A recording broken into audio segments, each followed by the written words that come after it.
नमस्कार, इस वक्त आप डीटीवी न्यूज देख रहे हैं अजय कोहली के साथ। मैं आपको बता दूं, आज हम नगर पहुंचे हैं और नगर के डीग चुंगी पर हैं और आज किसान के साथ साथ कहीं ना कहीं जो भीम आर्मी है वो भी आज प्रदर्शन में है। लेकिन क्या इनकी मांगे हैं, क्या मुख्य मांगे हैं, आखिर क्यों सड़क पे आना पड़ा, वो सारी बात करते हैं। कब से मांगे अपनी रख रहे हैं और सीधा हम आपको ले चलते हैं यहाँ जो इस रैली का, यानी कि जो रैली निकाल रहे हैं, प्रदर्शन कर रहे हैं। बात करते हैं, क्या नाम सर आपका? वीरेंद्र मोर, भारतीय किसान यूनियन चढ़नी जी, हम जानना चाहेंगे सबसे पहले, आज आप लोग जो ये रैली निकाल रहे हैं तो इसका मुख्य उद्देश्य क्या है?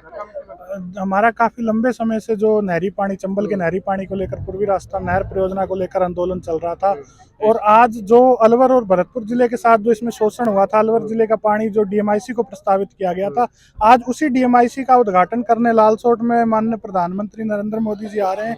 लेकिन हमारे नहरी पानी के ऊपर अभी तक एक कील भी नहीं लगाई गई है और जो 2018 में 2 बार उन्होंने जयपुर और अजमेर की सभा में बोला था, लेकिन उसके बाद 2018 से आज तक 5 साल में कुछ भी नहीं किया गया। बल्कि ये जो रोड है 5 साल में बनकर तैयार हो गया है। वो डीएमआईसी के उद्घाटन के लिए, यानी कि जो पानी हमको दिया जाना था उसके लिए हम लगातार मांग कर रहे हैं, लेकिन वो पानी जो डीएमआईसी इंडस्ट्रीज को दिया जाना है उसके उद्घाटन के लिए आ रहे हैं। यानी कि उद्योगपतियों को उनकी शायद ज्यादा फिक्र है और आम जिम्मेदार की फिक्र उन्हें नहीं है।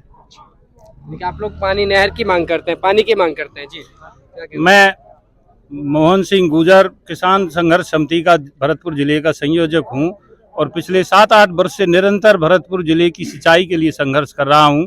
आज मैं 3 बातें कहूंगा। पहली बात तो मैं भीम आर्मी के सभी नौजवान कार्यकर्ता साथियों का हृदय से धन्यवाद देता हूं कि भीम आर्मी के साथी कार्यकर्ता किसानों के सिंचाई के सवाल पर किसानों के समर्थन में, किसानों के सम्मान में सम्मिलित हुए। दूसरा निवेदन मैं राज्य सरकार से करना चाहूंगा कि जब ईस्टर्न राजस्थान कैनाल परियोजना बनी है और इसमें 13 जिले और 80 विधानसभाओं को सम्मिलित किया गया है, तो नगर और रामगढ़ क्षेत्र को भी इसमें सम्मिलित किया जाना चाहिए। रूपा रेल का कैचमेंट एरिया पूर्णतः सूख चुका है। राज्य सरकार तत्काल आदेश कर रूपा रेल के कैचमेंट को इस ईस्टर्न राजस्थान कैनाल परियोजना के कमांड एरिया में सम्मिलित कराए। इसके लिए 500 क्यूबिक मीटर पानी सेव करे और इसे सम्मिलित कराने की घोषणा करे। तीसरी बात मैं केंद्र सरकार से कहना चाहूंगा कि केंद्र सरकार की बहुत ही बड़ी हठ धर्मता है। 5 वर्ष में ईआरसीपी का काम 7 वर्ष में पूरा होना चाहिए, 5 वर्ष में 75% काम पूरा होना चाहिए था। लेकिन केंद्र सरकार की, भारतीय जनता पार्टी की आपस की गुटबंदी और केंद्र सरकार की हठ धर्मता की वजह से ईआरसीपी को राष्ट्रीय परियोजना का दर्जा नहीं दिया गया, जिसकी वजह से ये परियोजना पिछड़ रही है। मैं इस मौके पर माननीय प्रधानमंत्री जी को उनके पुराने वायदे याद दिला रहा हूं कि उन्होंने अजमेर में, जयपुर में ईआरसीपी को लागू करने की बात की थी।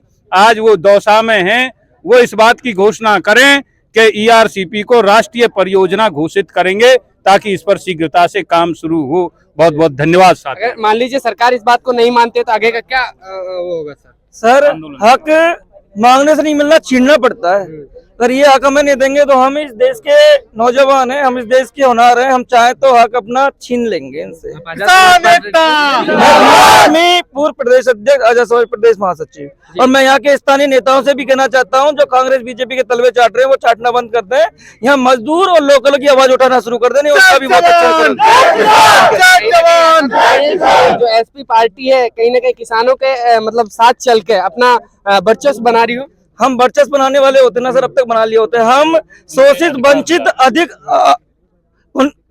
वंचित मजदूर किसान भाइयों के साथ कंधे से कंधे लगाकर साथ खड़े होने वाली हम वर्चस्व नहीं है, हम उनके हक के करके लड़ने वाले हैं। अगर वर्चस्व बनाते तो हम लाठियां नहीं खाते सर, गोलियां नहीं खाते। हम पार्टी से संबोधित करके आज किसी न किसी पार्टी का वो करते हैं। जी, और भी लोग उनसे बातें करेंगे। सर, आज आप लोग आंदोलन कर रहे हैं, कहीं ना कहीं रैली निकाल रहे हैं, तो क्या इससे आप एक संदेश देना चाहते हैं?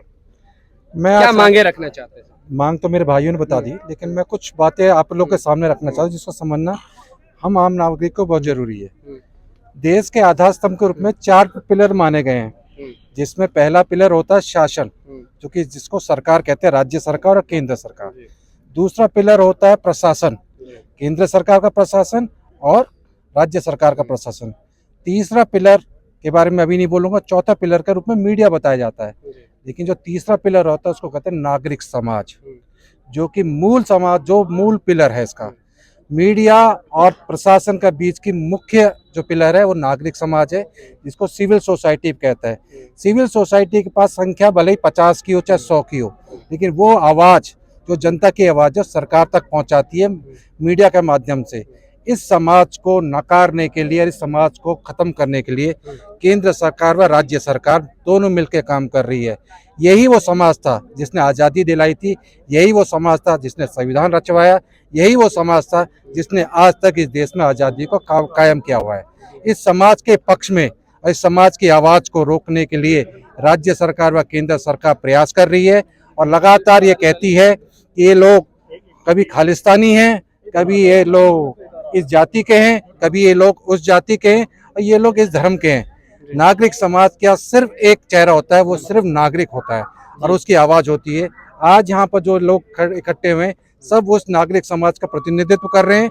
इसकी आवाज़ सुनने के लिए सरकार को झुकना पड़ेगा। और पानी, अगर वो कहें पानी नहीं देंगे हमको, तो भैया रेल भी हम नहीं चलने देंगे। ये बात को समझ लें। वो अगर पानी नहीं मिलेगा तो कहीं ना कहीं रेल को भी आप लोग बिल्कुल रोक दी जाएगी। जी। साथ में आज ये जो आप रैली निकाल रहे हैं, कहाँ से कहाँ तक निकाल रहे हैं सर? इस बारे में हमारे लोकल साथी बताएंगे। जी चलिए, हम आपको बताना चाहेंगे आज नगर में किसानों के साथ साथ भीम आर्मी जो कि आज सड़क पे है, उनका कहना है कि अगर हमें पानी नहीं मिलेगा तो हम रेल भी नहीं चलने देंगे। लेकिन उनका यह भी कहना है कि अगर हमें रेल नहीं चाहिए, हमको पानी चाहिए, ये उनकी मांगे हैं। और पानी की मांग को लेकर वो अपने रैली निकाल रहे हैं। आज वो नगर में है, नगर में डीग चुंगी से लेकर पूरे नगर में आज उनकी रैली निकलेगी। बने रहे आप हमारे साथ। कैमरा पर्सन इस्माइल मन्नान के साथ मैं आपका अपना जी कोहली, DTV न्यूज से। धन्यवाद।